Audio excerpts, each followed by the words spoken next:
Et donc bonjour à toutes et à tous. Merci d'être présents pour ce Café Nil ce matin. C'est un Café Nil qui est consacré à une question qui dépasse largement l'exercice intellectuel ou littéraire, on verra. C'est Non, la question, non, non. la question de la soutenabilité de notre modèle de protection sociale. Donc le livre que vous faites paraître, Jean-Carl Grelier, donc son titre est le 6 octobre 2027, La fin de la sécurité sociale, avec un point d'interrogation, qui est apparu aux éditions Les Trois Colonnes. C'est un titre qui interpelle volontairement. Cette date du 6 octobre 2027, ce n'est pas une date qui a été choisie au hasard, c'est le premier mardi d'octobre, la date à laquelle le Conseil des ministres doit valider le projet de loi de financement de la sécurité sociale pour l'année suivante, 2028. Et donc, dans le scénario que vous imaginez dans votre livre, 2 jours avant cette date, le président de la République constate qu'il est dans l'impossibilité de présenter un budget crédible au Parlement. Au-delà de la fiction ou de l'anticipation, je ne sais pas quel est le terme le plus adapté, on peut rappeler quelques ordres de grandeur qu'on connaît tous, mais une branche maladie de la sécurité sociale qui est structurellement déficitaire, une dette sociale qui est transférée à la CADES, dont l'amortissement a déjà été prolongé, un Ondam qui est sous tension permanente, une dynamique des dépenses qui est portée par le vieillissement et les maladies chroniques, et puis aussi des recettes qui dépendent d'une croissance qui est, qu'on peut qualifier d'incertaine. Donc, depuis le milieu des années 70, ce que vous expliquez, c'est que l'équilibre financier de la sécurité sociale, c'est l'exception plutôt que la règle. On a eu des retours ponctuels à l'équilibre, mais qui n'ont jamais permis d'inverser durablement la trajectoire. Donc, dans votre livre, vous mettez en perspective au moins 4 fragilités structurelles. La première, c'est un fonctionnement qui est fondé sur l'annualité budgétaire, donc qui rend difficile, voire impossible, d'avoir une programmation pluriannuelle. La deuxième, c'est une difficulté à inscrire les réformes dans une vision à 10 ou même 5 ans. La troisième, une succession de réformes partielles qui sont souvent paramétriques et très rarement systémiques.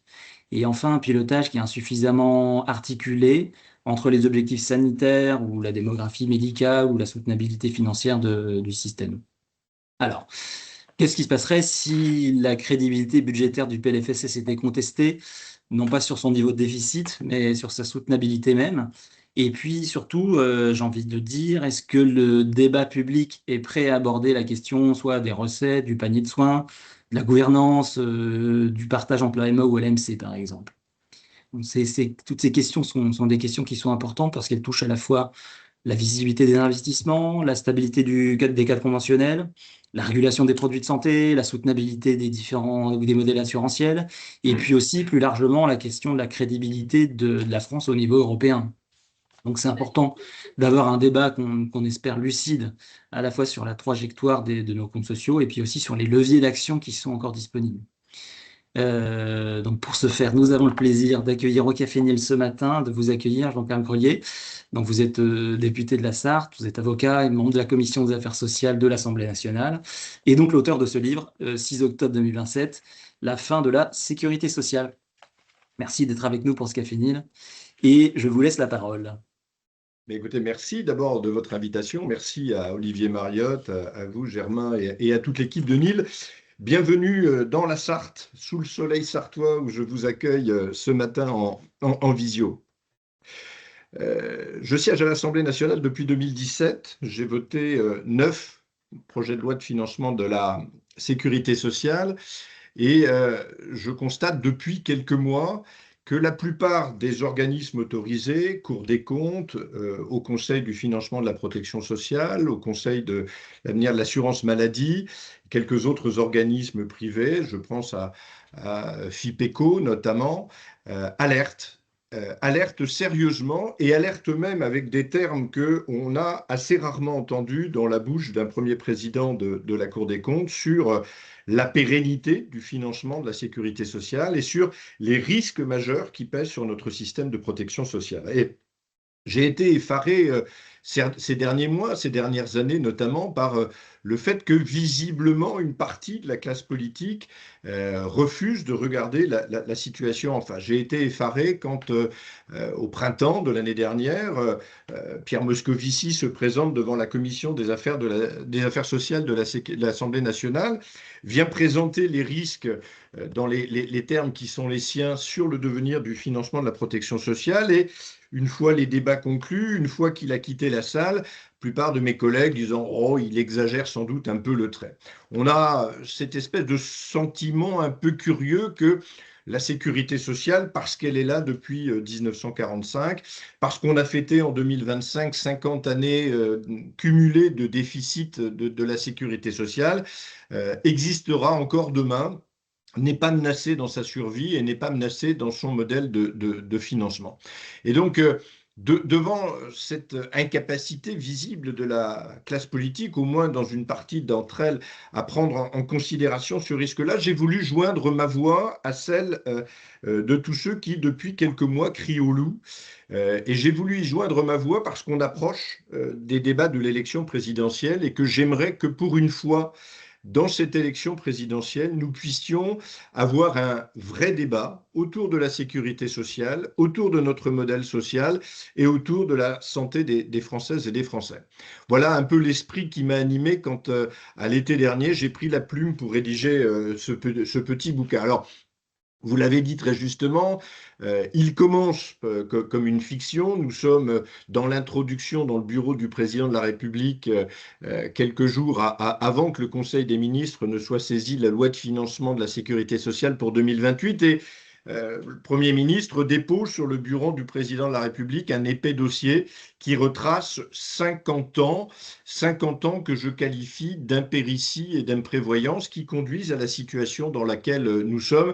Et les chapitres du livre qui suivent ne sont là malheureusement plus de la fiction, mais retracent ces 50 années et tentent d'esquisser quelques perspectives. Vous l'avez dit très justement, premier constat que je fais, c'est celui de la faiblesse de la vision politique en matière de santé et en matière de protection sociale en règle générale. Je n'ai pas appris énormément de choses depuis que je suis à l'Assemblée nationale, si ce n'est peut-être une seule qui me guide dans mon travail parlementaire depuis des années. Une politique publique pour être crédible, pour s'enraciner, pour avoir quelque chance de succès, doit réunir 3 conditions indispensables. La première de ces conditions, c'est une vision politique de moyen et de long terme. Et je cherche désespérément, depuis 25 ou 30 ans, la vision politique de la France en matière de santé notamment, mais en matière de protection sociale en règle générale. En second lieu, il faut une incarnation. Et en presque 10 ans à l'Assemblée nationale, j'ai croisé presque 10 ministres de la Santé. Et donc, chacun a rempli sa mission avec beaucoup de courage et beaucoup de détermination. Mais la durée ou la faiblesse des durées des différents ministres n'a pas permis que tous les problèmes de la sécurité sociale, tous les problèmes de la santé des Français soient à un moment donné mis sur la table, mis en débat, ouverts au débat et à la discussion publique. Et puis, en troisième lieu, il faut une évaluation.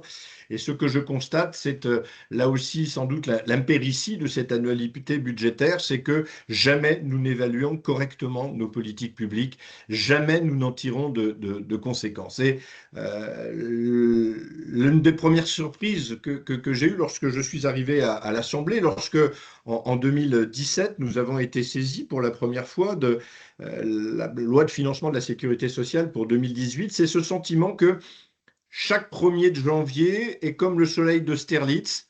Il se lève le matin, il promet une jolie année à tous et à chacun, mais une année qui fait abstraction des 12 mois qui ont précédé et une année qui refuse de se soucier des 12 mois qui suivront. Et je ne crois pas qu'on puisse durablement inscrire nos politiques publiques dans ce champ-là. Et j'appelle de mes voeux, j'ai déposé à plusieurs reprises sur le bureau de l'Assemblée nationale des lois d'orientation pluriannuelles en santé parce que c'est à mes yeux tout à fait indispensable.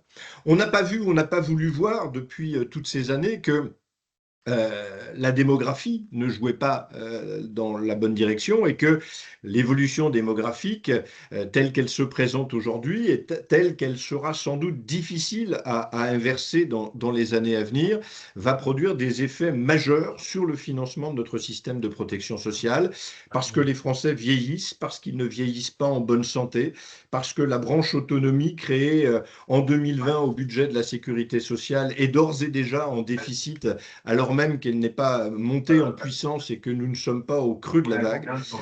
L'ensemble de ces déficits, le vieillissement de la population, le plus grand nombre de retraités, le moins grand nombre de salariés fait que le nombre des cotisations va diminuer et qu'on va se retrouver dans des difficultés qui sont extrêmement importantes. Et le sentiment qui est le mien, c'est qu'on est face à une sorte de déni d'une partie de la classe politique. Souvenez-vous des débats assez surprenants sur la retraite, où certains prônent aujourd'hui encore un abaissement de l'âge de la retraite, en considérant qu'on pourrait financer sans difficulté une retraite à 60 ans pour tous et pour chacun, quand d'autres pensent qu'il faut aller au-delà même des 64 ans de la dernière réforme pour financer le système. Et sur tous ces sujets-là, faute d'un vrai débat, faute de mettre et de donner une vraie dimension politique à ces sujets, on a laissé dériver le système année après année. Alors, la situation est aujourd'hui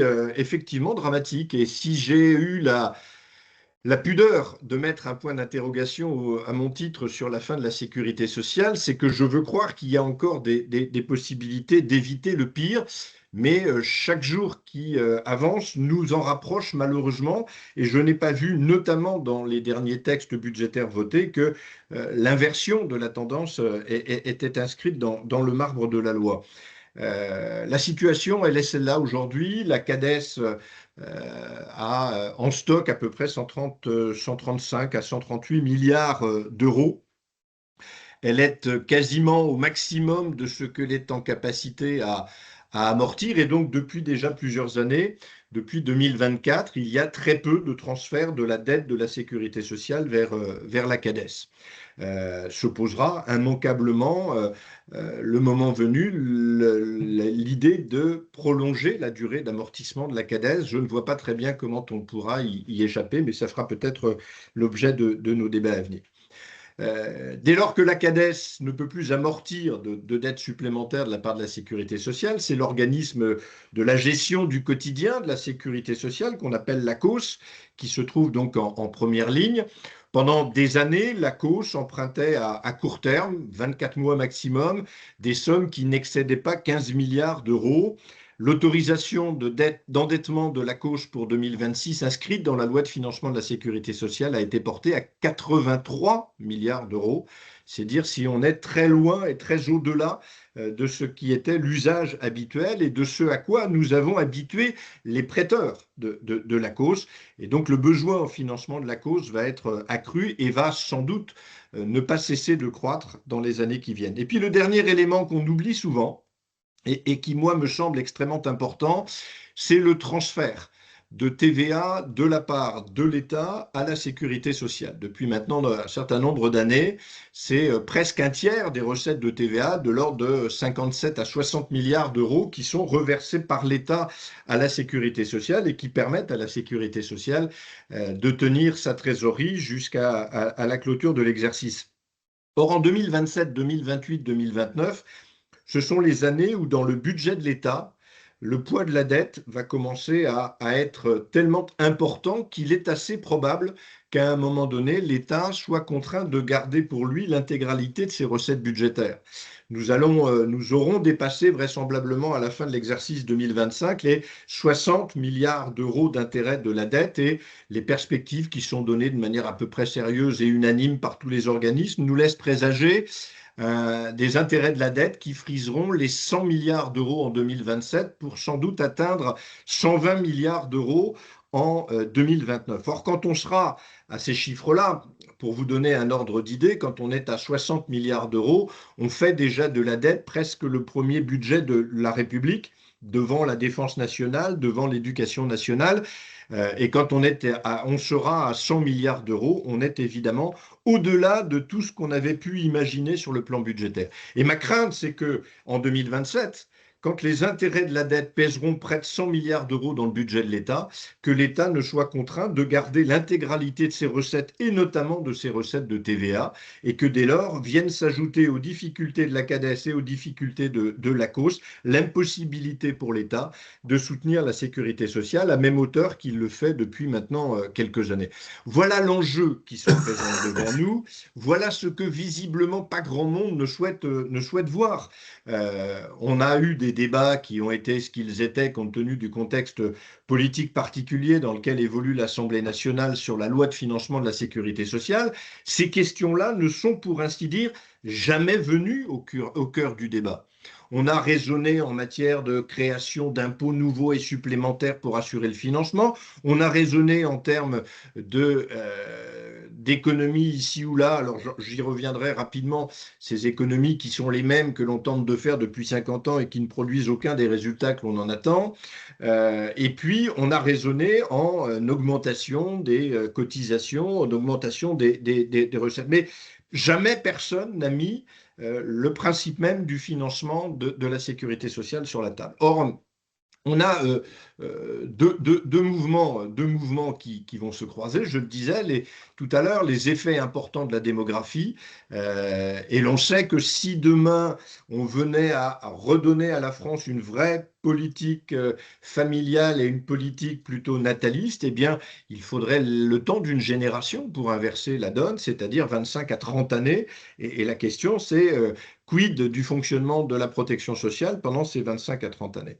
Et puis, l'autre dérive que l'on constate, c'est une absence totale de maîtrise de nos dépenses et des réformes de la sécurité sociale ou du système de santé qui pèsent très lourd dans le budget de la Sécu, qui n'ont jamais fait l'objet d'évaluation. J'en prendrai un exemple tout bête. Sans doute était-il indispensable de revaloriser au lendemain de la crise sanitaire la rémunération des soignants et en ce sens, le Ségur de la santé était susceptible de répondre à cette attente. On a mis dans cette opération 13 milliards d'euros sur la table, 13 milliards d'euros non financés, 13 milliards d'euros de dettes supplémentaires qui ne produisent aucun des effets que l'on en attendait. Les 13 milliards d'euros du Ségur de la santé avaient d'abord pour objet de limiter la fuite des soignants de l'hôpital et de l'hôpital public notamment, et ça n'a, pour ainsi dire, pas été le cas. On continue d'avoir du mal à recruter des médecins, on continue de voir des infirmières qui partent après 7 ans de carrière, et on continue d'avoir des aides-soignantes qui quittent elles aussi l'hôpital. Donc, oui, 13 milliards d'euros non financés qui viennent gréver davantage le budget de la sécurité sociale et qui ne produisent aucun des effets. Qui le dit, qui en parle, qui l'évalue, à ce jour, absolument personne. Voilà les conditions dans lesquelles se font ce débat. Voilà ce qui a motivé pour moi l'écriture de ce livre, qui est un signal d'alarme qui vient s'ajouter à d'autres signaux d'alarme plus autorisés que le mien, hein, quand la Cour des comptes ou quand le Haut Conseil sur le financement de la protection sociale s'exprime, les choses sont évidemment plus compliquées. Nous avons il y a 2 semaines, auditionné Thomas Fatome devant la Commission des affaires sociales. Je lui ai posé ces questions et je n'ai pas obtenu de réponse. Nous avons également auditionné Dominique Libaud, à qui j'ai fait part de mes inquiétudes et pour lequel je n'ai pas non plus obtenu de réponse. Alors je pense que voilà, il n'était pas dans les positions qui étaient les leurs politiquement correctes de mettre le doigt sur les risques, sur la problématique, même si Thomas Fatome a commencé à lâcher la bride en la matière. Mais voilà la situation telle qu'elle se présente aujourd'hui, qui est à mes yeux une très grande inquiétude. Et je terminerai peut-être mon propos liminaire par là. Lorsqu'il s'est agi en 2018, via une taxe carbone, d'augmenter de quelques centimes le litre de carburant, on a vu émerger sur tous les ronds-points de France, et c'était vrai en Sarthe comme ailleurs, des Français revêtus d'un gilet jaune et exprimant leur mécontentement, leur amertume, leur sentiment d'abandon. Imagine-t-on une seconde ce que pourrait être l'état éruptif de ce pays si demain un président de la République était contraint de venir à annoncer aux Françaises et aux Français la mise en cessation des paiements de la sécurité sociale, c'est-à-dire la fin du paiement des retraites, la fin du paiement des prestations sociales et la fin du paiement des prestations santé et des prestations autonomie. Imagine-t-on une seconde ce que pourrait être la réaction sociale et le risque d'explosion sociale et sans doute politique qui s'en suivrait. Voilà aussi l'un des enjeux majeurs et je souhaite vivement que ce soit l'un des enjeux forts de des prochains débats de l'élection présidentielle qui, pour ceux qui ne les ont pas encore ouverts, devraient les ouvrir dans quelques semaines ou quelques mois maintenant. Merci beaucoup, merci pour ce propos introductif. Donc, je vous rappelle le principe du Café Nil. Tout le monde a la possibilité de poser des questions. Simplement, la règle, c'est vous levez la main comme le fait Alain en utilisant l'icône lever la main qui permet de lever la main dans le chat. Vous pouvez ensuite ouvrir votre micro, allumer votre caméra et puis poser votre question. Donc, Alain, je te donne la parole. Oui, bonjour monsieur le député. Merci pour cette introduction. Je voulais revenir sur le Ségur de la santé, sur le problème des soignants et de la disponibilité. Ça ne vous a pas échappé que même les établissements privés manquent de personnel aujourd'hui. Alors, moi, j'étendrai le défi un peu plus largement parce que moi, je suis également membre d'un conseil de surveillance d'un grand hôpital public. Et quand j'entends les syndicats décrire d'une manière très noire, enfin, genre le discours ne venez pas travailler dans l'hôpital public, c'est pourri, etc. Enfin, bon, il y a beaucoup de métiers de soignants qui ont été dévalorisés au fur et à mesure du temps. Donc, il faut aussi changer de discours et donner des perspectives. Vous l'avez dit quand vous avez dit on manque de vision, mais il faut aussi changer le discours. C'est vrai que voilà, on a un sentiment général que de toute façon, tout ce qu'on fait, c'est pourri, c'est mal, etc. On voit les retraites travailler plus, etc., etc. Donc, la chose, elle est plus structurelle. Elle est vraiment ancrée dans les syndicats, enfin, je tape sur les syndicats, mais je pourrais taper sur bien d'autres, sur les politiques aussi, hein, parce qu'effectivement, on entend à longueur d'année des députés nous dire bah, il faudrait porter la prévention sur plusieurs années, etc. Et puis, il n'y a rien qui se passe. Donc, on a individuellement des paroles qui ont des solutions, on va dire, ou de bon sens. Et puis, face à ça, on a le mur syndicaliste, politique, je n'aimerais pas les partis et tout ça. Donc, c'est comment faire face à ça? Vous savez, l'une des difficultés majeures de ce pays, c'est qu'il ne réfléchit plus et ne se projette plus. Le vieux libéral giscardien que je suis aimait beaucoup le commissariat général au plan de l'époque du premier commissariat général au plan jusqu'il y a encore quelques années, quand les meilleurs des meilleurs de l'administration de l'État se réunissaient leurs intelligences et essayaient de projeter l'avenir. C'est ce qui nous a permis de connaître les 30 Glorieux, c'est ce qui nous a permis de faire le programme nucléaire de la France, c'est ce qui nous a permis de faire le TGV, de faire Concorde, de faire toutes les grandes innovations, le plan calcul, le Minitel, etc., etc. J'ai l'impression que depuis quelques années, on a totalement perdu l'idée qu'on pouvait se projeter et imaginer l'avenir. C'est vrai en matière de santé, c'est vrai comme dans les autres matières. Mais ça devrait être plus vrai encore en matière de santé. Moi, je dis souvent que la santé des Françaises et des Français devrait être regardée comme la première des politiques publiques parce que c'est la seule qui s'intéresse à part égale à tous les Français de la néonatalité jusqu'à la fin de vie. Toutes les autres politiques publiques, c'est un temps de l'existence. Mais la santé, personne ne peut dire jamais je ne serai utilisateur du système de santé ou je me tiens à l'écart du système de santé. C'est tout bonnement impossible. Donc, ça devrait être une politique majeure. Or, elle n'est pas traitée comme cela depuis des années. Ça n'est faire injure à personne et surtout pas aux anciens ministres de la Santé pour qui j'ai un profond respect que de dire que On ne met jamais ou presque une personnalité politique de premier plan au ministère de la Santé.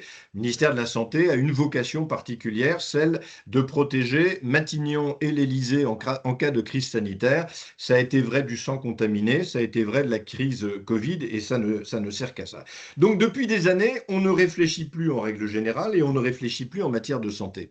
Vous avez un élément très fort que personne, que tout le monde refuse de voir, qui va avoir des conséquences colossales sur le secteur de la santé, mais aussi sur l'ensemble de notre économie. Mais je reste focalisé sur le secteur de la santé. Entre ma génération, j'aurai 60 ans dans quelques semaines, entre ma génération et celle de mes enfants, nous ne regardons ni le temps ni l'espace de la même manière. Je travaillais sur du temps long et des espaces courts. La génération qui me suit travaillera sur du temps court et des espaces longs. Dire à un jeune interne qui sort diplômé médecin à 30-31 ans, tu vas faire le même job dans la même spécialité pendant 31 ans, pendant 43 ans, pardon, c'est inentendable. Quand on dit la même chose à une infirmière qui a 23-24 ans, sort d'un IFSI et à qui on va dire tu vas faire le même job pendant 43 ans, c'est inentendable. Et donc il faut qu'on repense, et il est urgent qu'on le fasse dès maintenant, il est urgent que l'on repense la formation des professionnels de santé et les perspectives de carrière dans l'esprit d'une polyvalence. Il faudra qu'à un moment donné, on puisse changer de métier, évoluer. Il faut qu'un médecin puisse, dans sa carrière, faire un passage dans le secteur public, un passage en libéral, un passage dans le secteur privé, éventuellement sortir du monde de la santé, puis y revenir sans être pénalisé de tout ça lorsqu'il arrivera à l'âge de la retraite. Et donc, il faut qu'on repenche complètement et les formations initiales et les carrières. Mais malheureusement, dans le système de santé, il ne faut pas faire que ça. Je terminerai ma réponse là-dessus pour ne pas être trop long. Je considère qu'aujourd'hui, notre système de santé est devenu un jeu de Mikado. Depuis des années, on essaie juste de retirer une baguette de bois pour régler un problème. Sauf qu'à chaque fois qu'on retire l'une de ces baguettes, on ébranle l'intégralité du système. Il faut que demain, et peut-être que c'est maintenant qu'il faut le faire à un an d'une élection présidentielle, il faut qu'on remette tous les enjeux de la santé sur la table. Il faut qu'on le fasse sans tabou, sans exclusive, en remettant tout à plat, du fonctionnement du public, du libéral, du privé, des coopérations qui seront nécessaires entre tous pour assurer à nos concitoyens le meilleur système de santé au plus près de chez eux. Et il faut le faire dans la globalité du système de santé. Arrêtons les réformettes sur un petit bout du système de santé, un petit bout là. Regardez, on a supprimé le numerus clausus pour le remplacer par le numerus apertus. L'idée était évidemment excellente. L'idée d'arrêter de considérer que plus on diplômait de médecins, plus on aggravait le trou de la sécurité sociale qui avait prévalu 20 ans plus tôt. C'était plutôt une bonne idée. On a créé une espèce d'usine à gaz avec le numerus apertus, avec les passes, avec les LAS, avec tout un système qui aujourd'hui finalement ne produit pas plus que ce qu'il produisait avant. Comment ne pas être surpris quand on écoute la présidente du Conseil national de l'ordre des kinésithérapeutes de voir que sur les années passées, la moitié des jeunes inscrits ont été formés à l'étranger, qu'il en va de même en chirurgie dentaire. Donc tout ça devrait nous interroger très fortement sur l'accès aux professions de santé, la formation des professions de santé, la polyvalence des professions de santé et les carrières à l'intérieur de cette polyvalence. Monsieur le député, Je voudrais prendre la parole, s'il vous plaît. Alors, je vais donner la parole à Anne Ogmar, qui était la personne suivante à avoir levé la main. Je vous remercie. Merci beaucoup. Je me présente un instant pour que vous voyez de quel côté je parle. Moi, je suis agent de direction à la sécurité sociale en caisse primaire. Mais avant, j'ai été attachée parlementaire. Donc, je n'ai pas une vie sécurité sociale complète. Donc, j'ai une vision que je qualifierais d'un peu générale quand même de la situation. Et j'ai travaillé dans 3 branches, la COS, la retraite, et aujourd'hui, je suis à la maladie. Donc, vraiment, j'ai une vision que je qualifierais d'un peu générale. Ce qui m'étonne un peu dans votre propos, monsieur le député, c'est que, effectivement, je ne remets absolument pas en cause le constat que vous faites, mais c'est combien le monde politique et les élus, je ne ferai pas de caractère partisan dans l'affaire, ont ajouté des prestations au fil des années sans jamais se poser la question du financement. Et en les posant en disant pratiquement d'une année sur l'autre, sans se poser aussi la question de combien ça coûte de créer cette nouvelle prestation et de la gérer. En demandant toujours plus à la sécurité sociale et pas seulement à l'assurance maladie de resserrer ses effectifs, puisqu'on nous dit qu'on coûte cher, alors qu'en fait, quand on regarde nos frais de gestion qui sont méconnus des élus, on n'est pas du tout sur le trou de la Sécu. Et en plus, quelle organisation aujourd'hui pourrait se permettre de continuer à verser quoi que ce soit alors que l'argent ne rentre pas. Et là, je pense en particulier aux conseils départementaux qui ne livrent plus ce qu'ils doivent au CAF en termes de remboursement financier et où on demande finalement à la famille de continuer à payer pour des conseils départementaux qui ne payent pas.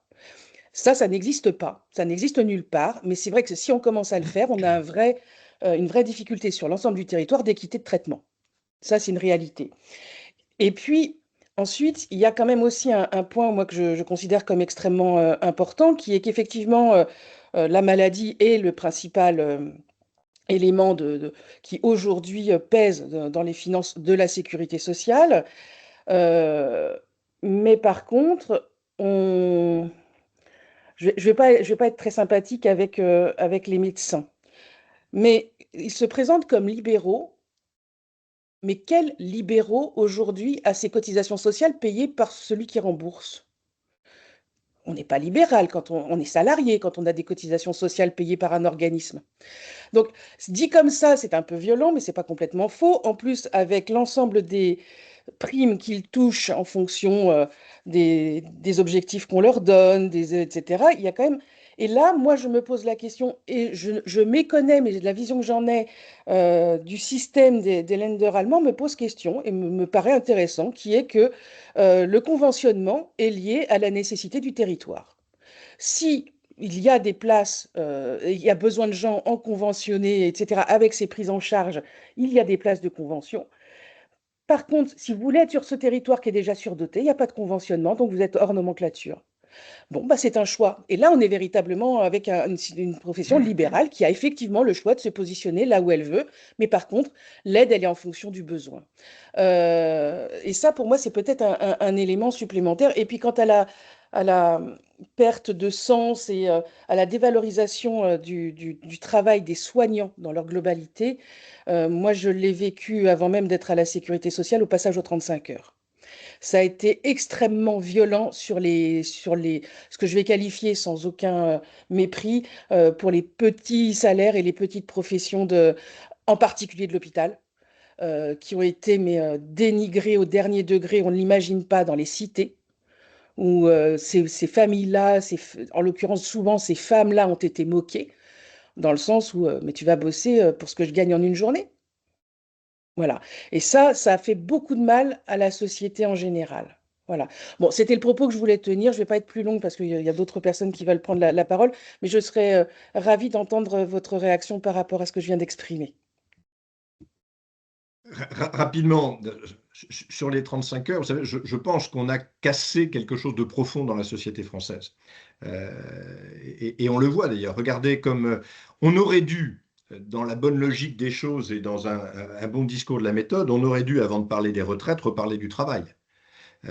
On ne peut pas parler de la retraite sans parler du travail, puisque aujourd'hui, vous avez une partie des Français qui considèrent que le travail est une exploitation de l'homme par l'homme et que travailler 6 mois, 1 an, 2 ans ou 3 ans de plus, c'est être exploité 3 ans de plus et que c'est pas tolérable. Et puis, vous avez tous ceux qui, à l'inverse, pensent que le travail peut être une source d'épanouissement et qui, ceux-là, ne renonceraient pas à travailler davantage.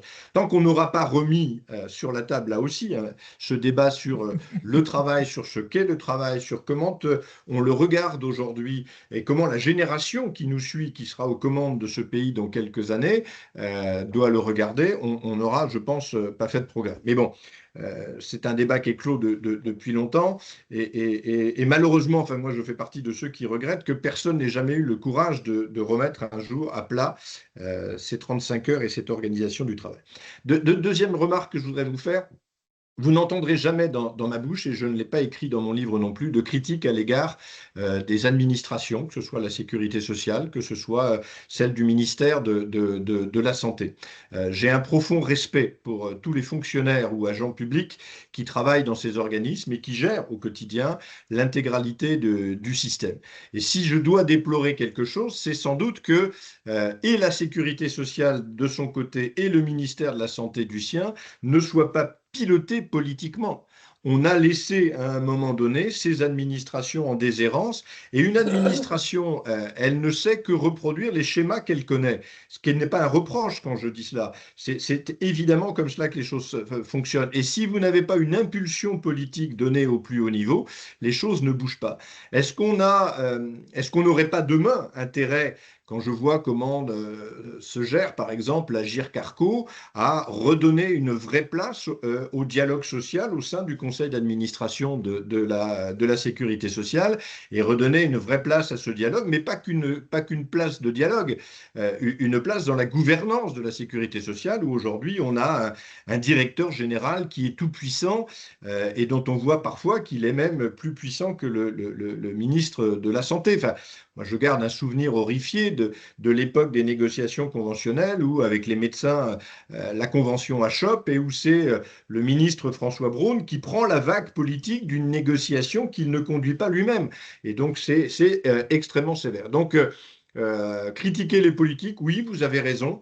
Vous avez raison que souvent la politique se fait à courte vue. Quand dans la loi de financement pour la sécurité sociale pour 2026, on crée un congé parentalité que personne ne demandait. En tout cas, je peux vous dire qu'en 10 ans d'Assemblée nationale, personne n'est venu me trouver dans une de mes permanences pour me réclamer un congé de parentalité. On crée ce congé de parentalité, on crée une dépense nouvelle, on ne sait pas la financer, mais c'est pas grave. Comme de toute façon, on ne traite que de l'année budgétaire et qu'on se moque de savoir ce qui se passera les années suivantes, on y va comme ça. Donc ça, c'est évidemment le grand défaut des politiques. Donc oui, il faudrait que les politiques se ressaisissent de l'ensemble et que on retrouve une gouvernance politique à la sécurité sociale. Et quand je dis politique à la sécurité sociale, c'est avec un P majuscule s'il reste des majuscules en politique, mais au travers d'un vrai dialogue social, avec d'un côté les représentants des salariés et de l'autre les représentants des employeurs, pour qu'on reconstruise ce modèle de protection sociale. Mais voilà, on a beaucoup de choses à faire. En tout cas, l'occasion pour moi de saluer au travers des fonctions qui sont les vôtres, madame, l'action qui est celle des agents publics qui travaillent pour la sécurité sociale. Dernier petit point sur les médecins. J'aime pas trop cette tendance depuis quelques années à faire les médecins responsables de tout. Alors ça n'a pas été vos propos, hein, mais j'en profite pour le dire.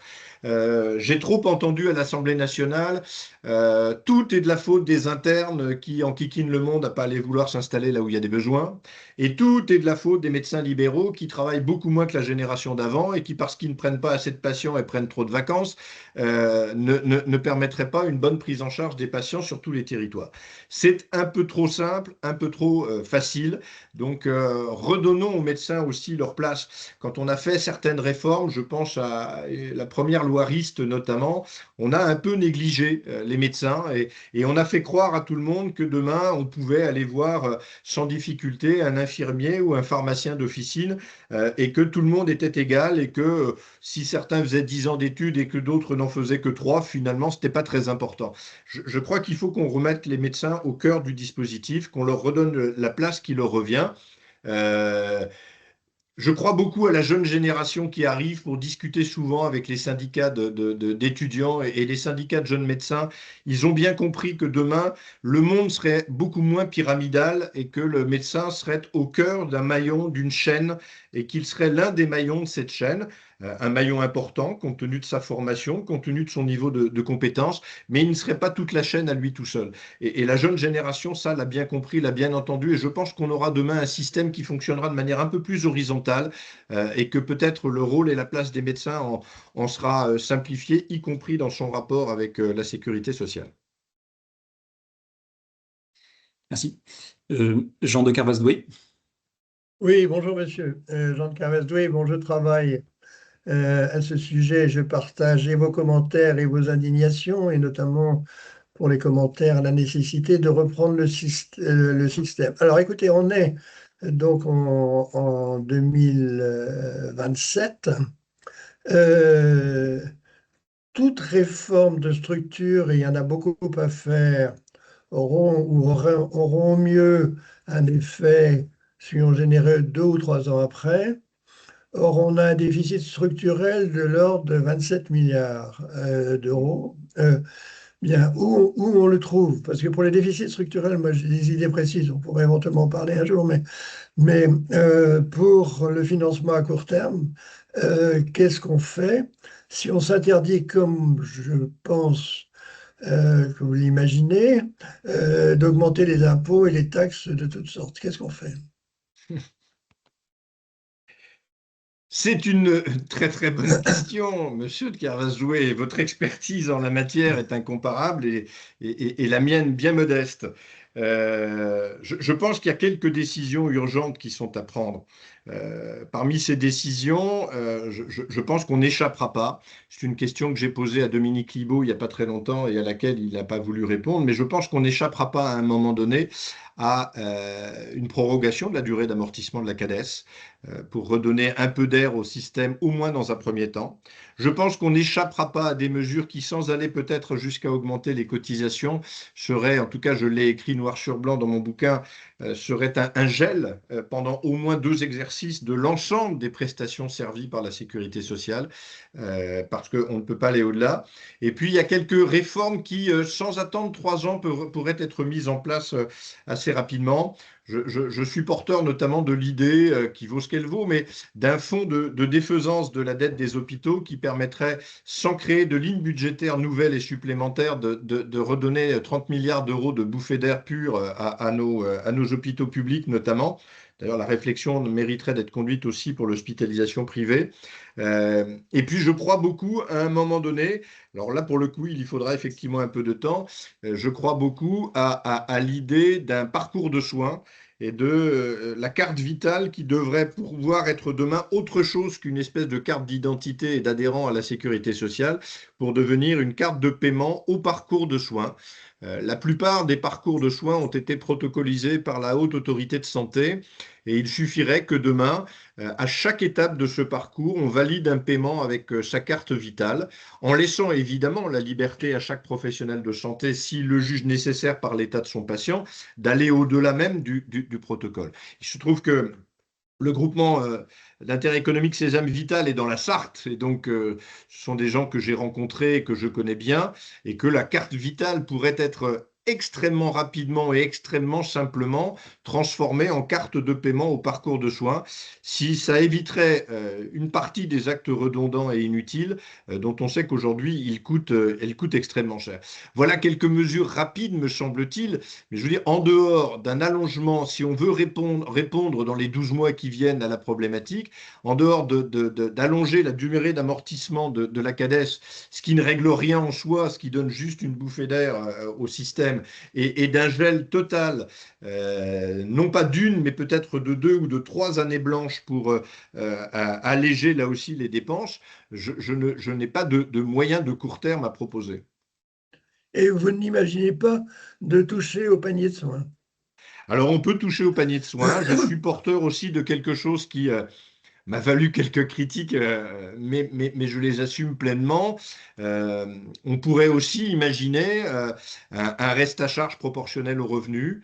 C'est quelque chose que j'avais évoqué à plusieurs reprises avec François Ecal, hein, qui est avec vous l'un des experts et l'un des spécialistes du financement de la protection sociale. Et c'est 5 milliards d'euros d'économies chaque année. Et puis, on pourrait imaginer toucher effectivement au panier de remboursement. Il faudrait aussi qu'à un moment donné, on profite de ces occasions, vous voyez, pour remettre à plat les relations entre l'assurance maladie obligatoire et les assureurs maladie complémentaires. On a une espèce de mouvement qui ne dit pas son nom depuis quelques années, où chaque année, on privatise sans le dire une partie de la sécurité sociale en transférant aux complémentaires une partie des charges. Quand on a fait le zéro reste à charge sur l'optique, sur le l'audioprothèse et sur les prothèses dentaires, on a transféré 1,5 milliard d'euros aux caisses complémentaires. Ça se traduit par des augmentations de cotisations et ces augmentations de cotisations se traduisent elles-mêmes par des sorties de soins d'une partie des Français qui n'ont plus la capacité à s'assurer. Donc, on a tout ça qui est à remettre à plat. Mais en tout cas, la conviction qui est la mienne, et qui ne répondra que très partiellement à votre question, mais c'est que c'est au cœur de la crise. C'est maintenant qu'il faut qu'on plante collectivement les jalons de sortie de crise. N'attendons pas d'être totalement au pied du mur, et c'est maintenant qu'il faut le faire. Vous avez totalement raison. Et quand vous regardez la réforme de 58, en fait, j'ai été surpris de découvrir qu'elle avait été écrite en 1941 par Robert Debré et réécrite en 56 avec Mendès France et toujours Robert Debré. Et que donc on ne peut arriver au pouvoir que si on est prêt. Donc moi j'y travaille aussi de mon côté, on pourrait éventuellement en parler d'ailleurs. Mais vous avez tout à fait raison, il faut que ça soit prêt parce qu'au moment où on est au pouvoir, c'est trop tard. Exactement. Vous savez, moi, j'avais proposé à plusieurs ministres de la Santé qui se sont succédés ces dernières années qu'on ouvre le débat sur une loi d'orientation pluriannuelle en santé. Et je dis loi d'orientation et pas loi de programmation parce qu'il me semble qu'une loi de programmation militaire, c'est assez simple à construire. On sait quels sont les besoins en financement quand on construit un porte-avions nucléaire à N+1, N+2, N+3, N+4, N+5. Sur la sécurité sociale, les choses sont plus compliquées. Mais on aurait pu au moins partager l'idée d'une loi d'orientation en santé avec quelques grandes orientations sur les grands segments du monde de la santé pour organiser le tout. Et c'était dans la situation actuelle, c'était pas incompatible avec la situation politique de l'Assemblée nationale d'aujourd'hui que d'ouvrir ce dialogue très large avec tous les acteurs de santé et de tenter de co-construire cette initiative-là. J'ai déposé une proposition de loi en ce sens au mois de novembre 2024 sur le bureau de l'Assemblée nationale. Celui qui était alors le rapporteur général de la commission l'avait signé en me disant que j'avais tout son soutien. Un mois et demi après, il devient ministre de la Santé et il n'a plus jamais été question de loi d'orientation en santé. J'ai bien compris que l'administration semblait ne pas y tenir, mais une fois encore, je pense que l'idée d'avoir collectivement le regard qui porte plus loin que l'annualité budgétaire est devenue absolument indispensable. Et donc, on n'y échappera pas à un moment donné, et autant le faire et l'anticiper tant que c'est possible. Mais évidemment, à votre disposition pour poursuivre cette conversation et bénéficier de vos lumières nombreuses. Je vais vous lire votre livre d'abord. Alors, lisez-le si vous me faites l'honneur de me lire et n'hésitez pas à me faire part de vos critiques et de vos critiques sans protocole aucun. Je suis preneur de tout. Il n'y a que comme ça que l'on progresse et que l'on fait avancer la réflexion. Ma première qualité n'est pas la flagornerie. Très bien. Ça tombe bien, je ne suis pas fan non plus. Jacques Vernin. Oui, bonjour. Monsieur le député, je vous ai écouté avec beaucoup d'attention et il y a quand même deux choses. Vous avez deux budgets dans ce pays. Vous avez le budget de l'État et le budget de la sécurité sociale. Et le budget de la sécurité sociale, comme l'Agirc Arrco, il était prévu que la gestion soit à la fois avec les syndicats patronaux et les syndicats de salariés.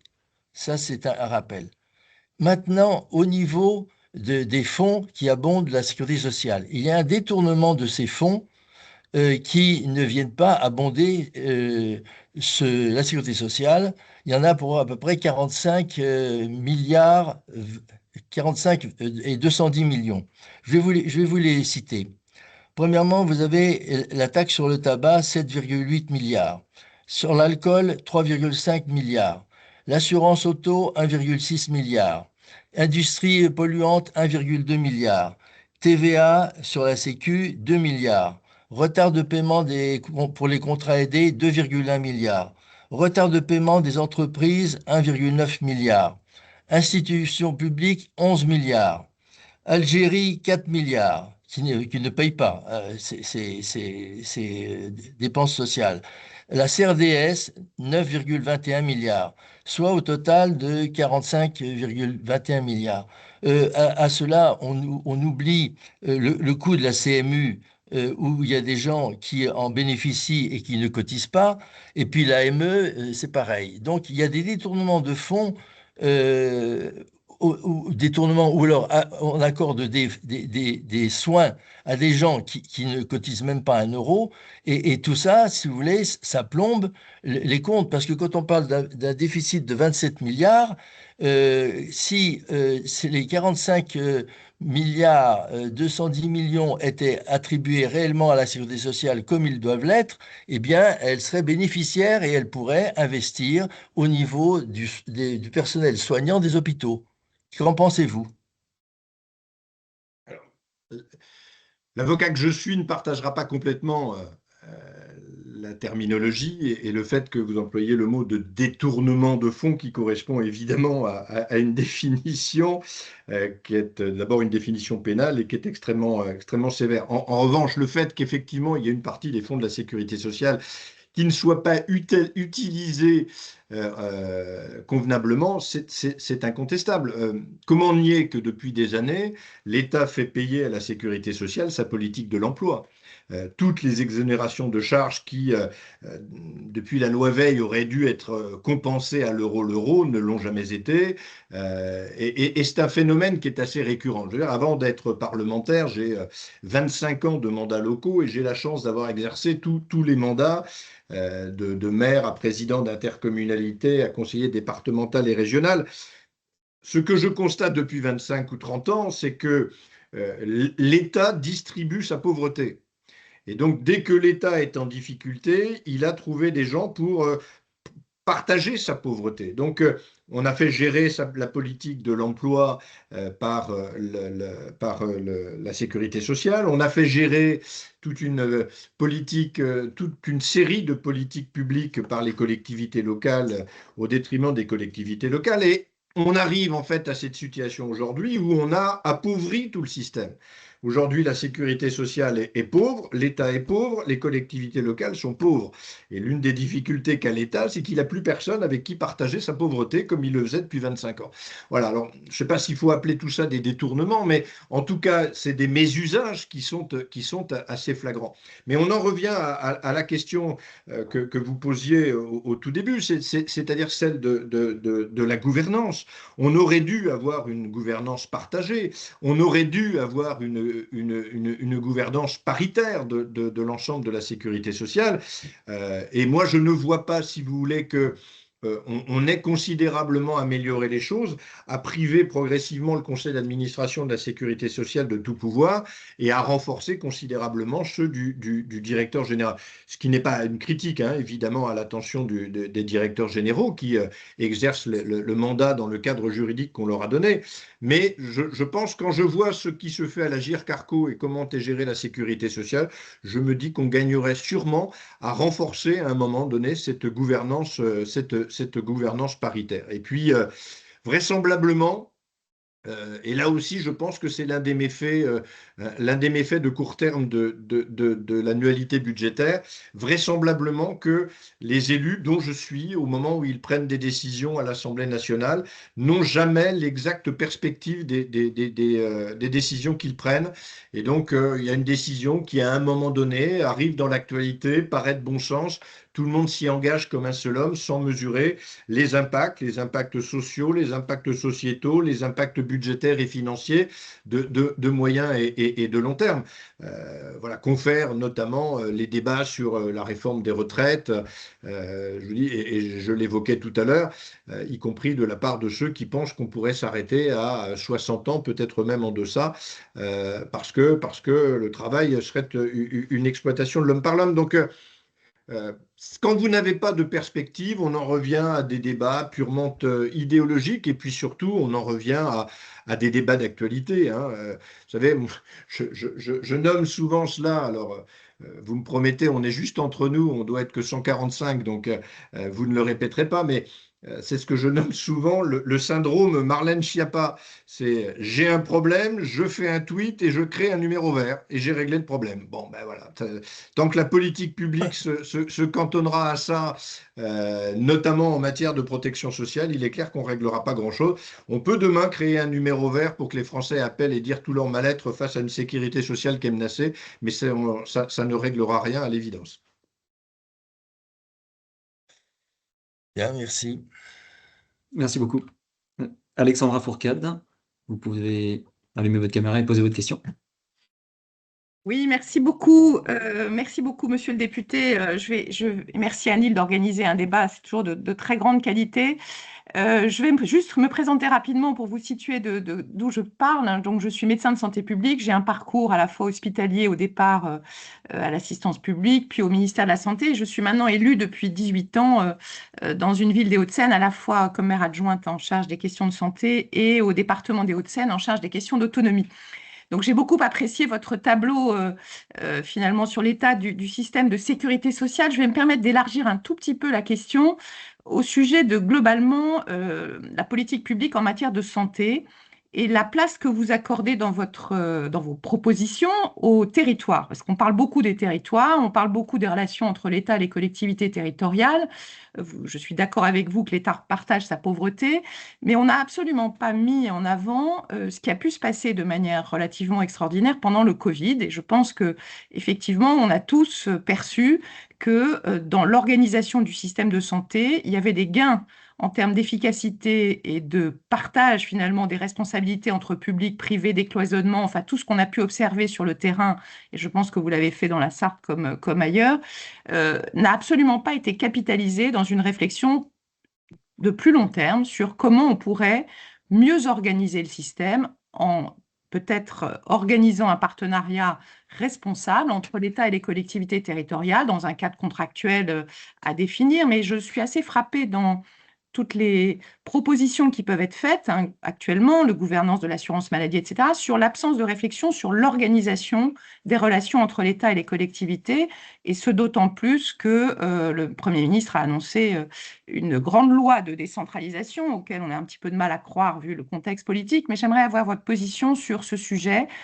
Quelle part doivent avoir les collectivités territoriales dans les politiques de santé et comment vous voyez finalement cette relation avoir un impact à la fois aussi sur le plan du budget, parce que je pense qu'on peut mieux dépenser l'argent public en travaillant de manière plus efficace entre l'État et l'échelon de proximité. Merci par avance pour vos réponses. Mais avec plaisir, ma chère collègue, conseillère départementale. Je suis toujours conseiller départemental en charge des questions de santé au conseil départemental de la Sarthe. Première réflexion qui consiste à dire que depuis 25 ans que je pose sur tous les territoires urbains et ruraux des problèmes de démographie médicale extrêmement importants, l'État est le grand absent du débat. Ce sont les collectivités locales qui sont montées en première ligne. Moi, je suis venu à ces questions de santé de l'époque où j'étais maire et de l'époque où s'est fermé dans ma ville un cabinet médical avec 4 médecins qui exerçaient depuis 40 ans et qui ont laissé, mais ce qui était légitime, ils avaient évidemment droit de prendre leur retraite et qui ont laissé des milliers de patients en souffrance. Et j'ai vu une partie de ces patients défiler dans mon bureau de maire en me disant, monsieur le maire, faites quelque chose, faites quelque chose, faites quelque chose. Et à un moment donné, les élus locaux se sont trouvés entre le marteau et l'enclume et contraints de régler ces difficultés. Et l'État ne s'en est pas occupé. Quand vous êtes maire et que vous avez besoin de trouver des médecins dans votre commune, vous pouvez désespérément appeler l'agence régionale de santé, vous n'aurez pas de retour ou en tout cas pas de solution. Et donc les solutions se sont construites avec l'intelligence qui est celle des élus locaux, à l'échelle communale, intercommunale, à l'échelle des départements, à l'échelle des régions parfois aussi. Et chacun a essayé de trouver des solutions. Tout ça en articulation avec les services de l'État, en oubliant un point important, c'est que la santé est une compétence de l'État. Que dans les lois de décentralisation depuis 1982, il n'a jamais été écrit nulle part que la santé était une compétence décentralisée qui pourrait s'exercer par les collectivités locales au lieu et place de l'État. Ça reste une compétence de l'État. Et la vraie difficulté, et j'espère que le texte que prépare le gouvernement pourra aboutir et permettra un débat de ce point de vue-là, parce qu'aujourd'hui, c'est une évidence partout sur les territoires, dans les Hauts-de-Seine comme en Sarthe, que c'est une compétence partagée. Et donc, cette compétence partagée, dès lors qu'elle est partagée, il faut que chacun, dans la gouvernance du système, puisse trouver sa place. Or, aujourd'hui, on n'en est pas là. Les agences régionales de santé qui font un boulot formidable. Hein. Moi, je suis l'auteur d'un rapport sur les ARS et jamais je ne proposerai la suppression des ARS qui n'aurait aucun sens. Et je pense que supprimer les ARS, c'est refuser de regarder qu'un grand ministère comme le ministère des Solidarités et de la Santé a besoin évidemment d'une organisation territoriale. Mais dans le partage des responsabilités, il faudra qu'à un moment donné, sans doute par voie de convention, on en vienne à travailler à parité entre départements et ARS et entre régions et ARS. On a aujourd'hui des très beaux plans régionaux qui sont des contrats de plans régionaux qui sont élaborés et réfléchis souvent en termes de mobilité, d'aménagement du territoire entre les régions et l'État. Pourquoi ne pas imaginer que demain il puisse y avoir un contrat régional État-région conclu en matière de santé où on se partagerait y compris les dépenses d'investissement, où les départements pourraient être appelés à intervenir à ce contrat au titre du médico-social qui est plus de leur compétence que le sanitaire, où les collectivités locales pourraient être appelées à abonder également. Parce que si on regarde aujourd'hui, la plupart des investissements qui sont faits en matière de santé sont faits par les collectivités locales. Ce sont les départements, les communautés de communes et les communes qui financent les maisons pluridisciplinaires santé ici ou là. Moi, dans ma propre commune, quand le besoin s'en était fait sentir à l'époque, c'est la ville qui avait financé le scanner de l'hôpital parce que l'hôpital ne disposait plus d'un sou pour investir. Donc, il faudra qu'on remette tout ça à plat, mais en même temps, il faudra aussi qu'on remette à plat la gouvernance même du système de santé. Je pense qu'aujourd'hui, on ne laisse pas suffisamment d'autonomie aux établissements et notamment aux établissements publics de santé. Les directeurs d'hôpitaux, qui sont des hauts fonctionnaires formés à un excellent niveau, n'ont quasiment aucune autonomie. Quand on veut ouvrir un lit ou fermer un service, quand on veut aller repeindre en rose la chambre 432 du bâtiment D, il faut aller solliciter au préalable l'autorisation de l'Agence régionale de santé qui peut mettre des mois à revenir. Donc, pourquoi ne pas proposer que demain, les hôpitaux s'organisent et fonctionnent comme fonctionnent nos collectivités locales, avec un conseil d'administration, une gouvernance qui aurait le pouvoir exécutif et l'État via les ARS qui aurait un pouvoir de contrôle a posteriori que les projets qui sont développés rentrent bien dans le cadre du projet régional de santé qui pourrait continuer à être fixé à une échelle régionale. Voilà, on a à mon avis toutes ces articulations à faire. En tout cas, on a depuis 25 ou 30 ans créé une situation de fait dans laquelle les collectivités sont en première ligne, mais quand il s'agit de prendre des décisions, c'est toujours l'État qui prend le relais et qui prend le dessus. Et donc, ce copartage de la responsabilité et de la compétence santé devra, à un moment donné, soit être inscrit dans le cadre de la loi, soit être ouvert au champ conventionnel et à la possibilité à toutes les collectivités, quel que soit le niveau, de conventionner avec l'État son intervention dans le domaine de la santé. Et je terminerai sur un point qu'on n'aura peut-être pas le temps d'évoquer. Vous avez quelque chose qui aujourd'hui ne me semble pas être une bonne formule, même si ici ou là sur le territoire ça peut marcher, c'est la création des CPTS par exemple. Moi, je vois des CPTS dans mon département. Alors, les CPTS, c'est quand même l'ARS qui fixe le périmètre et c'est l'assurance maladie qui assure le financement. Donc, on est en train d'organiser les libéraux dans un système géré et contenu par l'État. Je ne sais pas si on l'a bien dit aux libéraux et s'ils l'ont tous bien entendu comme ça. Mais en toute hypothèse, dans mon département, l'ARS a décidé que 5 CPTS suffiraient parce qu'ils n'avaient pas envie d'avoir plus d'interlocuteurs. Donc, on va obliger des gens qui n'ont pas de territoire en commun, de patients en commun, de problématiques médicales et territoriales en commun, à travailler ensemble, ce qui n'apporte aucun sens, outre le fait que quand on fait des CPTS absolument colossales avec des milliers de professionnels de santé, on consacre l'essentiel des moyens à louer des bureaux administratifs et à embaucher des personnels administratifs pour faire fonctionner le système, et que tout ça ne réglera rien au fait que 6 millions de Français n'ont pas de médecin traitant aujourd'hui. Voilà, donc remettons toutes ces gouvernances-là sur la table et j'espère que dans le projet de loi, alors j'ai entendu qu'il y avait un gros débat hein, sur les quelques bribes qui ont filtré de ce que prévoit le gouvernement dans le projet de décentralisation et les CRSA sont notamment très remontées parce qu'elles ont peur d'être privées de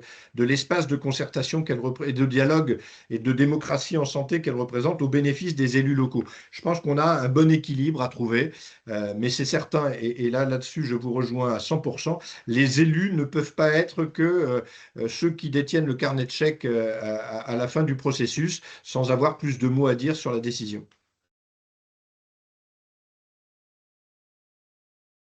Merci, j'espère que vous serez entendu dans la commission qui travaille sur les textes parce que votre positionnement effectivement rejoint beaucoup, j'ai oublié de le dire, une association nationale que je représente qui s'appelle Élus Santé publique et Territoire, qui est présidée par un élu d'Albi, Gilbert Angard, et nous militons depuis de nombreuses années sur l'engagement des collectivités territoriales dans un cadre contractuel et j'espère que les associations d'élus seront entendues aussi dans le cadre de la préparation du texte.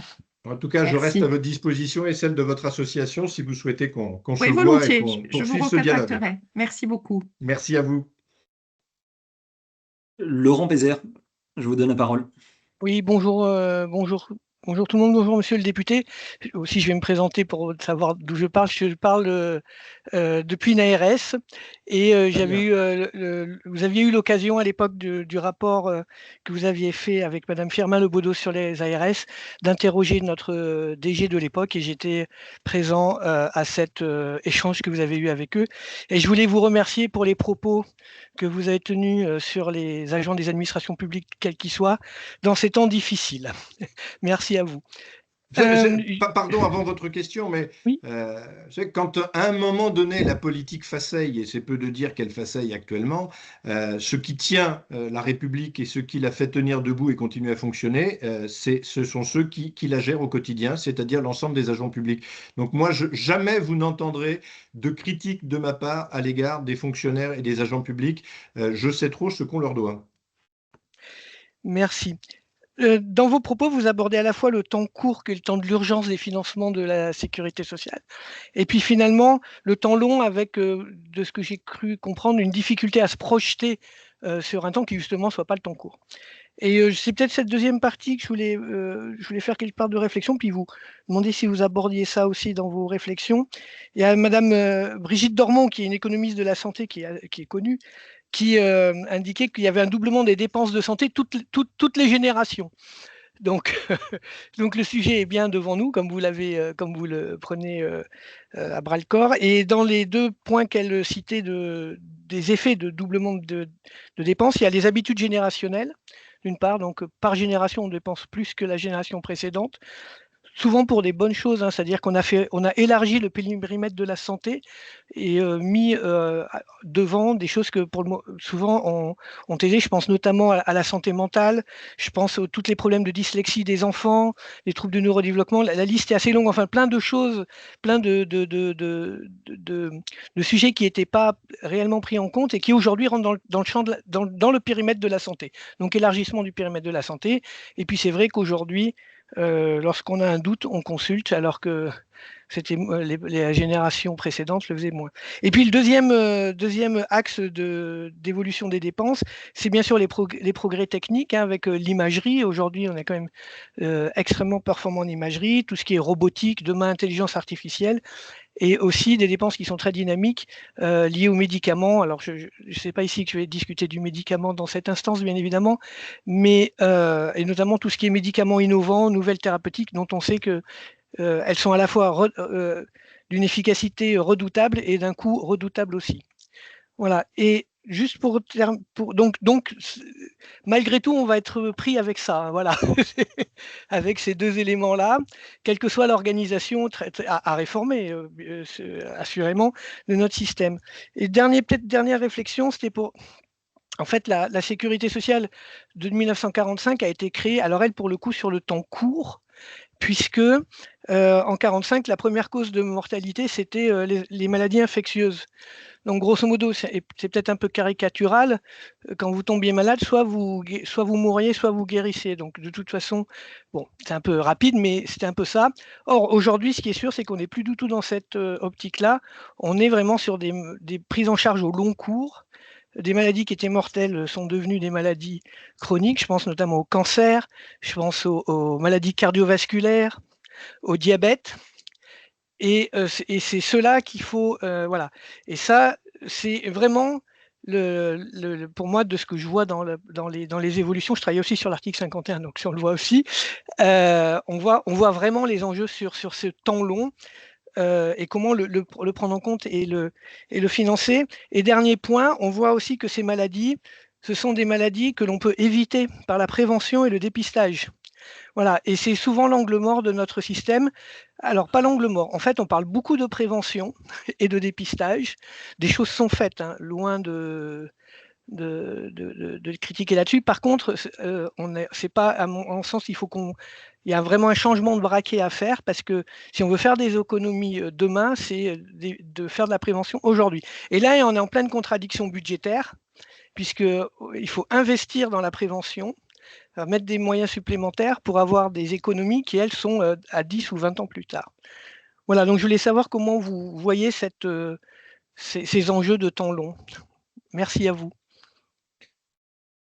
Merci de cette question intéressante. Je crois l'avoir évoqué à plusieurs reprises. Je pense qu'on n'échappera pas à réinscrire nos réflexions dans ce temps long, parce qu'il est indispensable.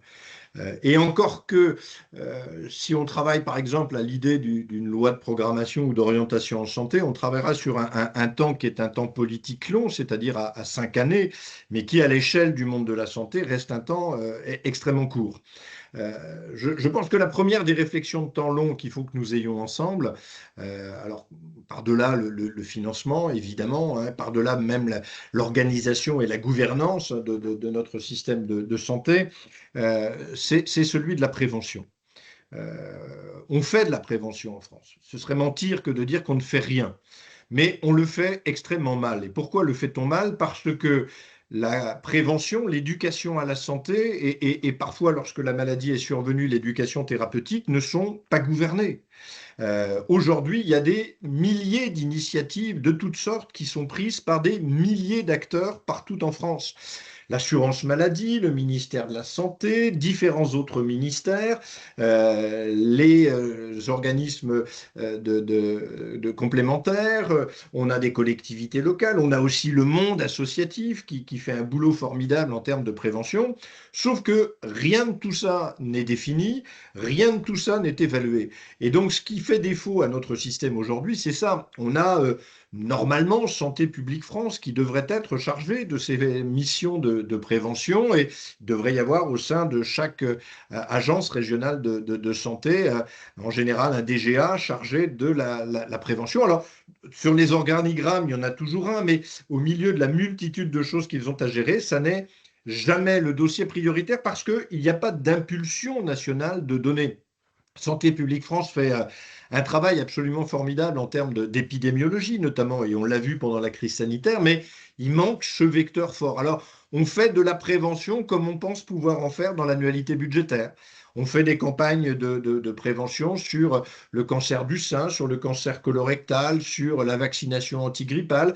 On fait des campagnes de vaccination, HPV pour les adolescents et quelques autres. Mais tout ça ne saurait suffire. Enfin, l'éducation à la santé qui passe, ce qui est le début de la prévention, c'est un discours qui doit être induit dès le plus jeune âge auprès de tous les enfants, par tous ceux qui les prennent en charge.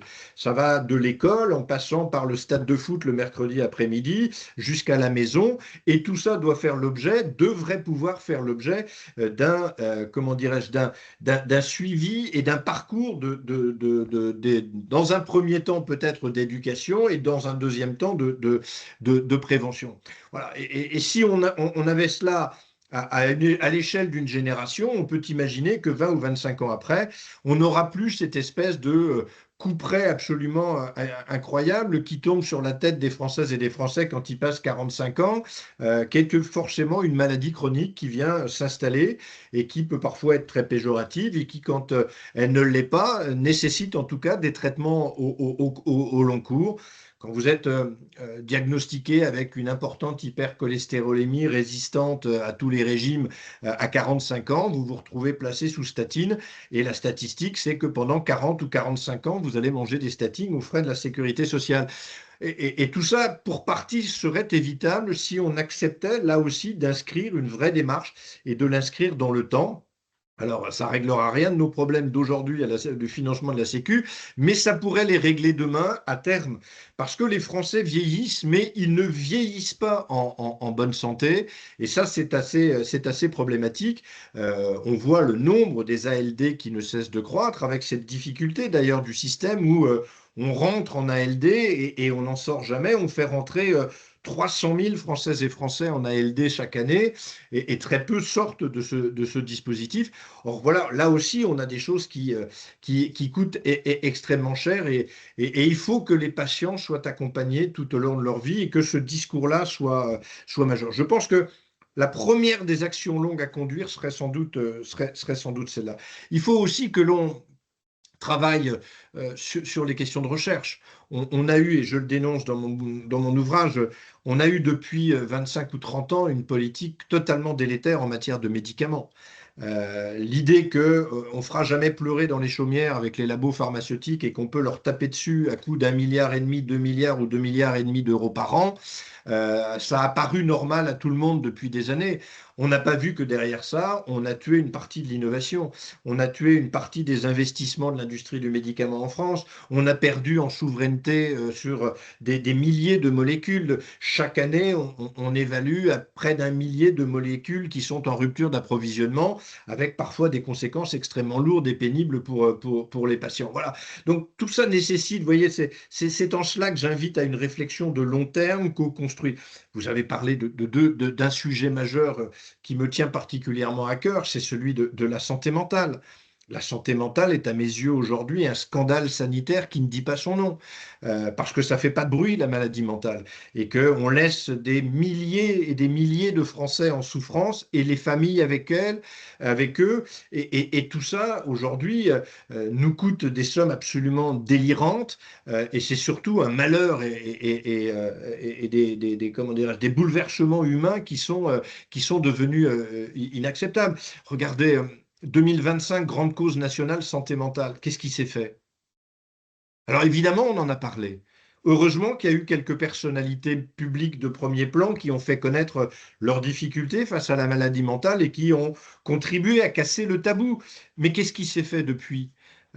Moi, j'appelle de mes voeux depuis des années la création d'un poste de délégué interministériel à la maladie mentale, parce que la maladie mentale ne peut pas être enfermée dans les murs du ministère de la Santé. C'est une problématique qui concerne aussi bien le ministère de l'Éducation nationale que le ministère du Travail, que le ministère de l'Écologie et de l'Environnement, etc., etc. Donc, à un moment, voilà. Ben, même ça, on ne l'a pas fait. Vous voyez, donc, même à l'heure à laquelle nous nous parlons, il n'y a plus de délégué ministériel à la santé mentale.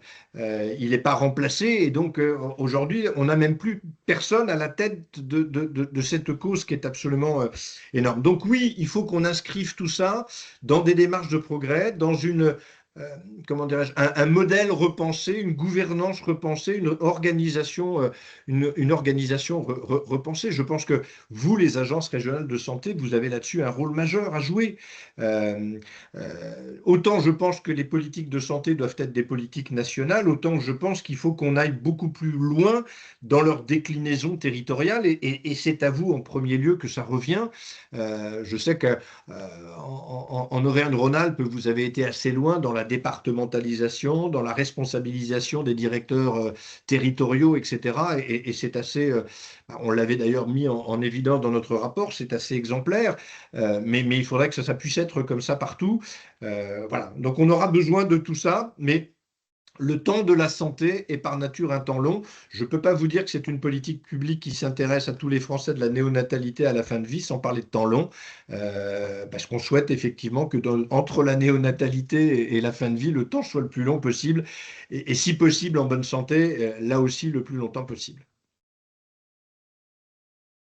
Merci beaucoup.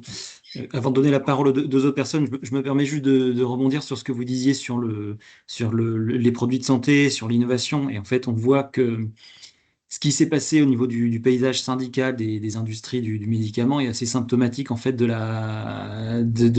d'une part d'une régulation qui est avec des produits très très innovants qui certes coûtent très cher, qui ne sont pas fabriqués en France, et d'autre part des produits, des médicaments matures qui souvent sont fabriqués par des industriels français avec une politique de régulation qui là est plus à même de poser question sur son efficacité.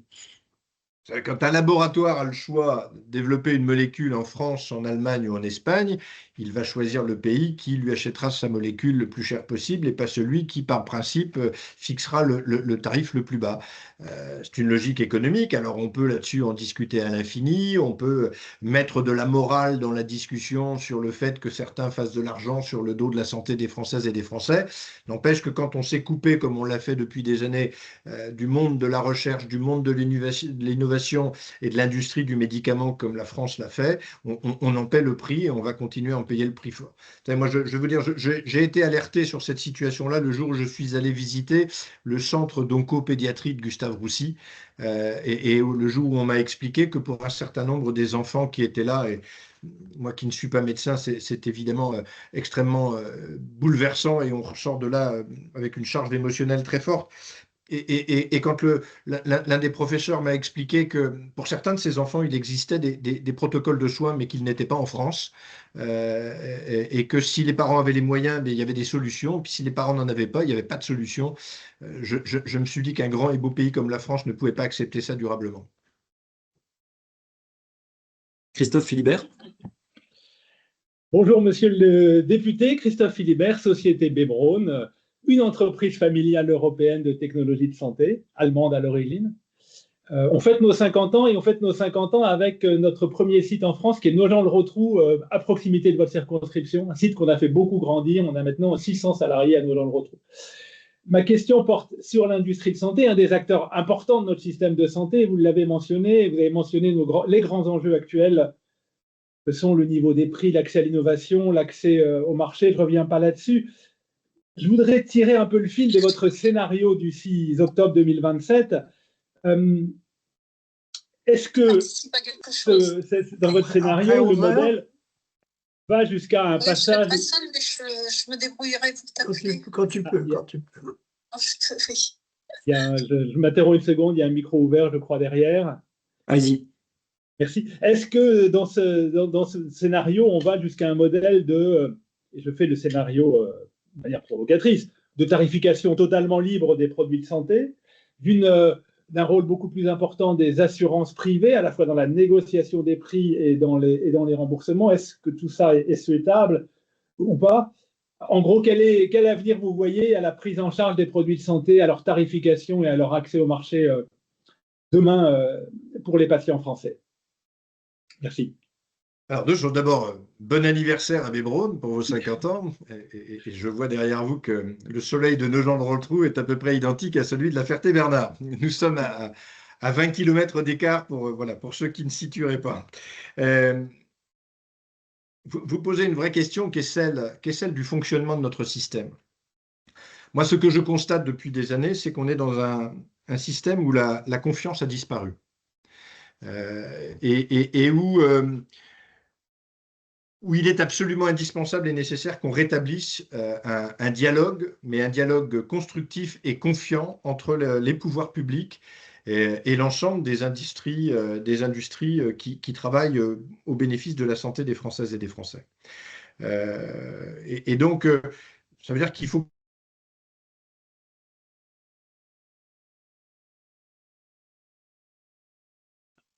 J'ai l'impression que Jean-Carl Grelier était déconnecté de notre réunion. On a été coupé. On va peut-être lui laisser une minute le temps de se reconnecter. J'espère qu'il va pouvoir, qu'il pourra nous rejoindre pour conclure, comme il nous reste 5 minutes. Alors, on va attendre, lui donner la possibilité de se connecter. Je ne sais pas si… Anne, si vous êtes en ligne, si vous avez des… J'ai perdu la connexion quelques instants. Est-ce que vous me voyez et m'entendez? Oui. Très bien, oui, je disais donc… sans vous voir, mais À mon voisin de Nogent-le-Rotrou que je souhaitais qu'on on rétablisse. Dans un État mature, il y a un moment, et c'est un législateur qui vous le dit, il y a un moment où il faut qu'on soit en capacité de passer de la loi au contrat. Imaginer que la loi peut tout régler est illusoire. Il faut faire dans un état de droit mature ce qu'on est capable de faire dans l'éducation des enfants. Quand un enfant est tout petit, vous lui dites ça c'est bien, ça c'est pas bien, ça tu as le droit, ça tu n'as pas le droit. Quand il grandit, vous lui expliquez un peu les choses. Et puis quand un soir à 14 ans, il vous dit je veux sortir samedi prochain avec mes amis, vous vous rendez compte que le système de t'as le droit, t'as pas le droit, tu peux pas, ça fonctionne plus et qu'il va falloir bâtir un contrat. C'est je te fais confiance, tu vas pouvoir sortir avec tes amis, tu ne rentreras pas à n'importe quelle heure, tu ne feras pas n'importe quoi, et sous cette réserve-là, tu auras la liberté de sortir d'autres fois. Eh bien, il faut que, à un moment donné, dans un état de droit normalement constitué, soit en capacité à rétablir ça, ce qui ne fonctionne plus depuis des années. Les procédures qui vous sont imposées aujourd'hui pour faire valider vos produits, pour faire fixer les tarifs, sont devenues incompréhensibles.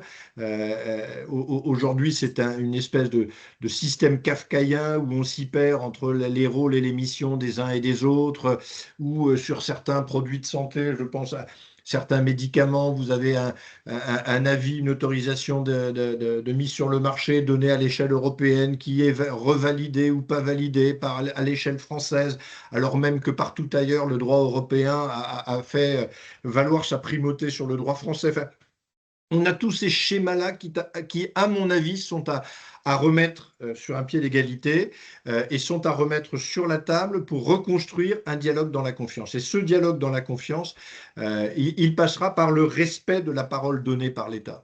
Quand l'État s'engage vis-à-vis des industriels que vous êtes, il doit être en capacité à tenir ses engagements.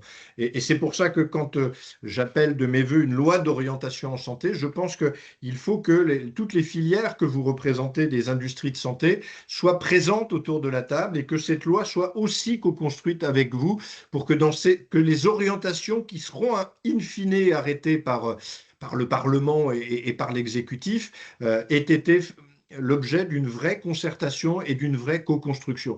On ne peut plus avancer et construire notre système de santé contre ceux qui en sont les acteurs principaux.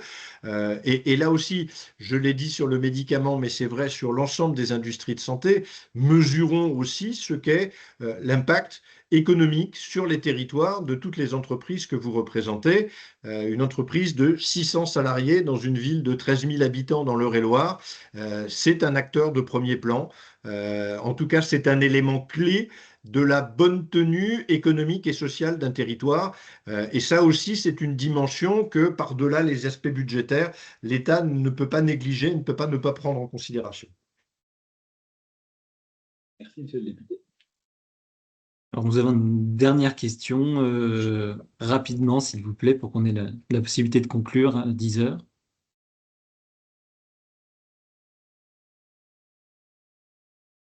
Oui, c'est moi, je pense. Oui, on vous entend. Oui, bonjour. Oui, Jean-François Daudet, je suis médecin de santé publique. Je suis par ailleurs maire d'une commune de 7500 habitants de l'agglomération dijonnaise et vice-président de Dijon Métropole. Ma question, je vais revenir sur ce qui a été dit, monsieur le député, et je vous remercie d'avoir parlé de la prévention, parce que j'ai été à un moment en poste à l'ARS Bourgogne-Franche-Comté chargé du département prévention. Et je me suis interrogé assez souvent sur Santé publique France. Lorsqu'on reprend la création de Santé publique France, c'est la fusion de 3 organismes, c'était l'EPRUS à l'époque, l'INVS et puis l'INPES. L'INVS pesant 300 personnes, l'INPES 100 personnes et l'EPRUS 30 personnes. Et je me demande si cette fusion ne s'est pas fait au détriment justement à la fois de la veille et de l'intervention en cas de crise, hein, puisqu'on l'a vu au niveau de la gestion du Covid. Je ne vais pas reprendre l'exemple des masques où eh bien, le stock que les Prusses avaient n'était plus géré. Et pour la prévention, c'est un petit peu la même chose, où malgré tout, les messages étaient un petit peu confus. Et simplement pour avoir géré le pôle prévention de l'ARS Bourgogne-Franche-Comté à un moment donné dans ma carrière, la question que je me pose, c'est les masses budgétaires que les uns et les autres mobilisent. Lorsque j'allais aux réunions de direction, moi, je pouvais présenter des dossiers de 700 000 euros ou de 300 000 euros maximum, quand en face, mon collègue la direction des hôpitaux, lui, présentait des projets de plusieurs millions d'euros, donc on était à une échelle de 1 à 10.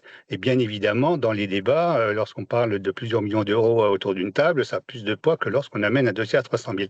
La question que je me pose, c'est comment voyez-vous l'évolution de Santé publique France par rapport à cette problématique, notamment de la prévention, mais peut-être également sur l'intervention en matière interventionnelle d'urgence.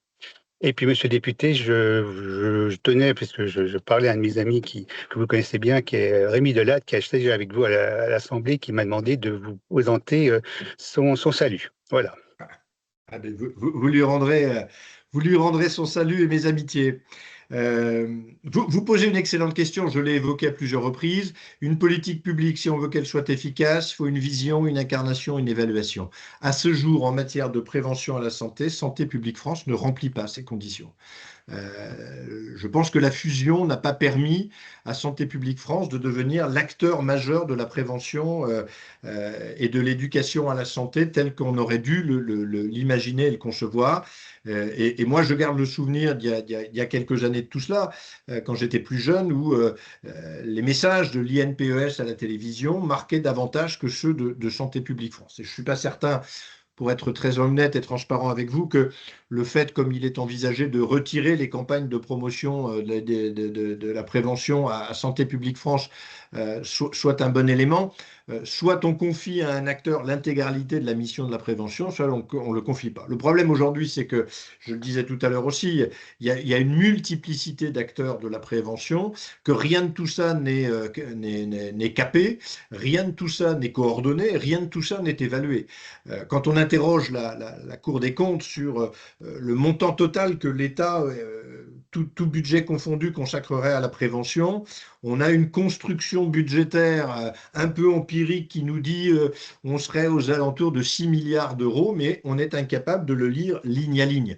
Et donc, à un moment donné, on ne sortira de cela que le jour où on aura un organisme d'État chargé de fixer les orientations et le cap des politiques de prévention en santé, dans lequel j'inclus y compris tout ce qui est éducation thérapeutique, etc. Enfin, c'est la prévention lato sensu, et doté d'un vrai budget et avec une déclinaison régionale via les agences régionales de santé.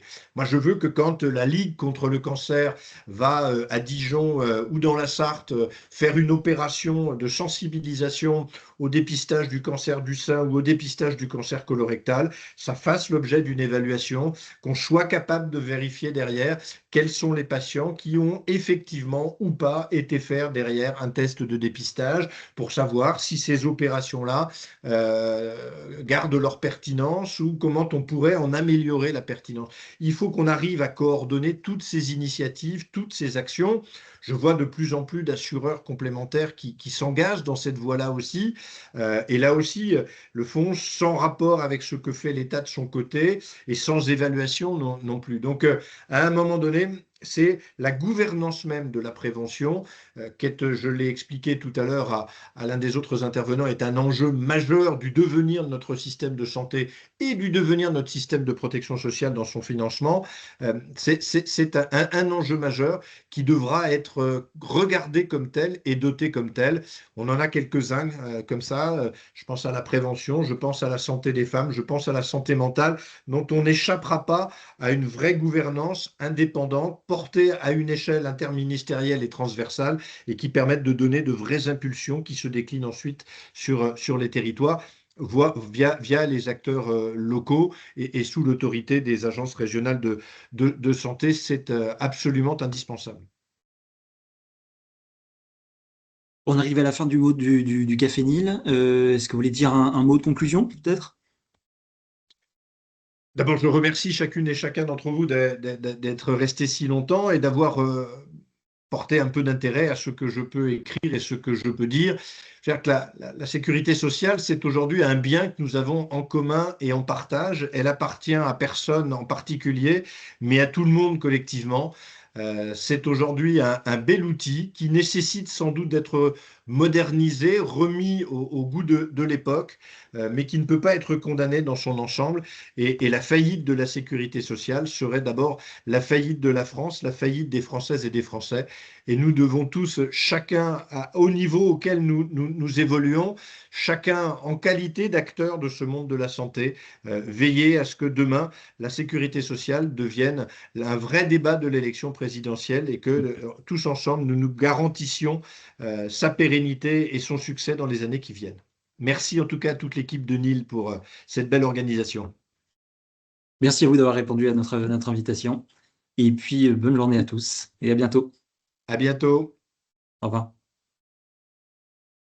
Merci, au revoir. Merci, au revoir. Merci, au Bonjour revoir. Germain.